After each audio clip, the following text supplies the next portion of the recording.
Hey everyone, I'm here today taking a look at the Mattel Hammond collection, Jurassic Park 3 Ankylosaurus.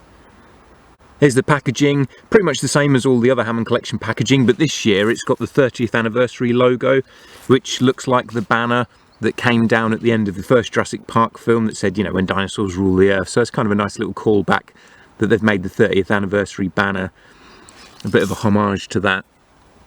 On the back of the box there's a picture of the toy, and then in the corner here you've got the Jurassic Park 3 logo, the Spinosaurus skeleton.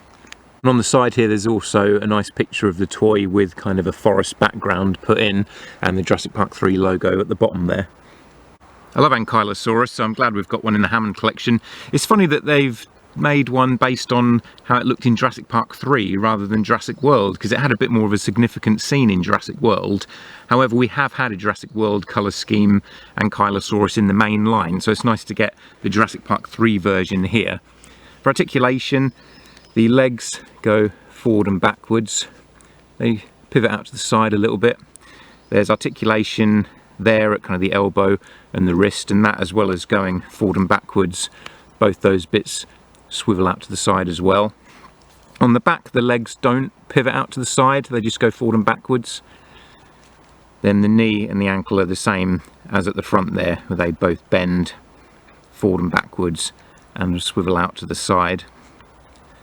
Then at the head you've got articulation where the neck connects to the body and articulation where the neck connects to the head, so 2 points there, so it can look up and down to the side, and there's swivel as well. And the mouth opens as well, very tight on my one, and because I don't have any nails really, I struggled to get it open, but the mouth will open there as well and close. And then the tail has some really nice articulation. You've got like 4 points of articulation going down the tail, so you can get it to sort of slam against the floor like that and wiggle from side to side, which is really nice because the tails on the previous Ankylosaurus releases in the main line didn't have any articulation except for at the end there, so it's nice having a tail that you can really pose around like that. And they'll swivel around like that too if you wanted to, but it's really more for going up and down and side to side. Actually on this side the leg does pivot out a little bit, so it might just be that the joint is really tight on the left hand side leg for mine, but that back leg does slightly pivot in and out, so there is that bit of articulation there too. If you can see in the mouth there, it's got the tongue painted and the inside of the mouth kind of a pinky colour. Some lovely detailing on this. See at the front there it's got a kind of reddish orangey paint job around the eye. Then the horns don't necessarily look like it, but the horns on the head are actually painted. They're a slightly darker colour than the rest of the head.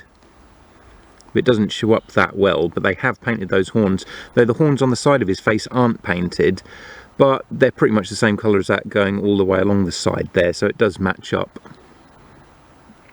The beak's got a slightly different paint job to the rest of the head as well.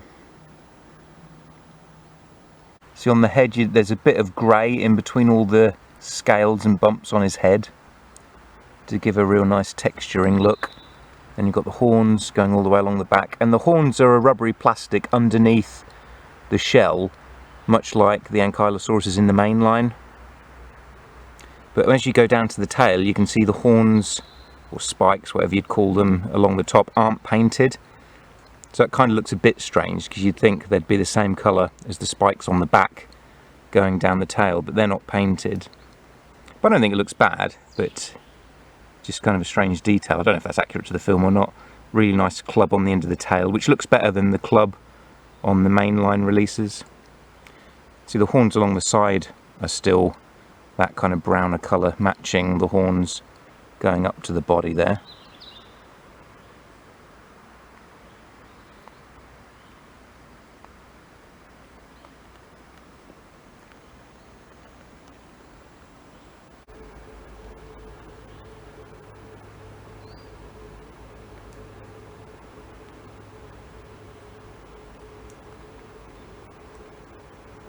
Now for some comparisons, here's the first Ankylosaurus we got from the Mattel line, and that's based more on how it looks in the first Jurassic World film.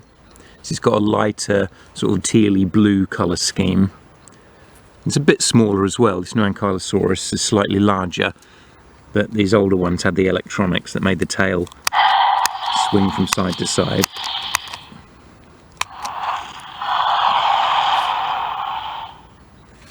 And here it is next to Bumpy from the Camp Cretaceous cartoon, which is kind of more similar to the Jurassic World design, but it's got a bigger head and a lighter colour scheme. That's electronic as well.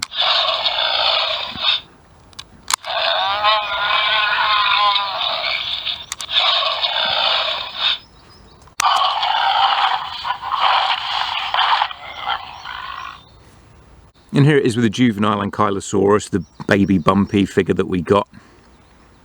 It's nice having a shell that isn't broken up with buttons and app codes and things like all the others.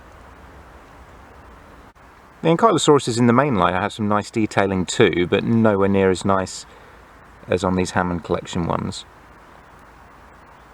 You see the tail's a bit longer as well on these Hammond collection Ankylosauruses.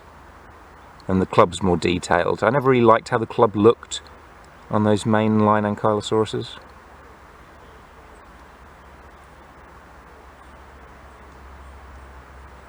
I think all the Ankylosauruses look good, but the head on that original one is a bit small compared to the Hammond collection and Bumpy, that are definitely better and more detailed.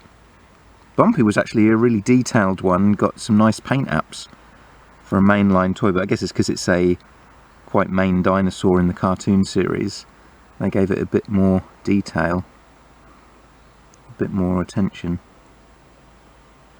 I wonder if we'll get any Camp Cretaceous dinosaurs in the Hammond collection eventually.